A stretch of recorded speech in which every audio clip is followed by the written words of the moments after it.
విష్ణు సహస్రనామాలు నోటికే పలకలేని తెలుగు వాళ్ళమైపోయాం మనం.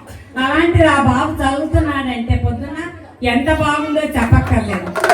ఈ మామయ్య గారికి నాన్న అంటే చాలా ముద్దుగా ఉంటుంది. ఆయనకి మీ అమ్మగారికి చాలా థ్యాంక్స్ అని చెప్పాలి. ఎందుకంటే ఇప్పుడు ఈ రోజుల్లో అయితే ఎంతసేపు టీవీ సెల్ పెట్టుకొని ఏం చూస్తారో, కనీసం సైన్స్ చూడరు, మ్యాథ్స్ చూడరు, కనీసం మహాభారతం రామాయణాలు చూడరు. రామాయణం అంటే ఏంటో తెలియని వాళ్ళు ఉన్నారు, రామచంద్రమూర్తి ఎవరు అని తెలియని వాళ్ళు ఉన్నారు. ఇలా ఎందుకు అయిపోతుందో తెలియటం లేదు. అక్కడికి ఇలాంటి రామదండు వాళ్ళందరూ ప్రవేశించి చాలా వరకు అన్ని చోట్ల రాముడి గురించి, రామ సేవకుల గురించి చెప్తున్నారు. ఇప్పుడు ఒక్క చిత్రం ఏమిటంటే, శ్రీలక్ష్మి ఒక్క రాముడి వారి ఫోటోని, రామదండు ఫోటోని పూజ చేద్దాము, 108 చాలీసా చదివిద్దాము అని అనుకుంది.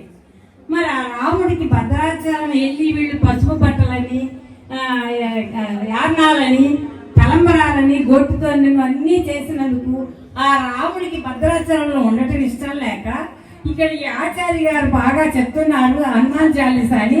ఆయన కేవలం హనుమంతుని గురించి భద్రాచలం నుంచి వచ్చేసారు.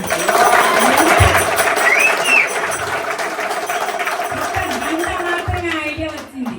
అంటే చూడండి, భగవంతుడు ఎక్కడ ఉన్నాడు, ఎక్కడికి వచ్చాడు, అసలు విగ్రహారాధన అనేది లేని మా ఇంటికి వచ్చాడంటే ఆయన కేవలం నడుచుకుంటే ఇక్కడికి వచ్చినట్టే. అది గంటలో ఆయనతో పాటు ఆంజనేయ స్వామి. సహజంగా భక్తి అనేది ఎక్కడో రాదు, భగవంతుని స్వరూపం మనకు తెలియదు అసలు.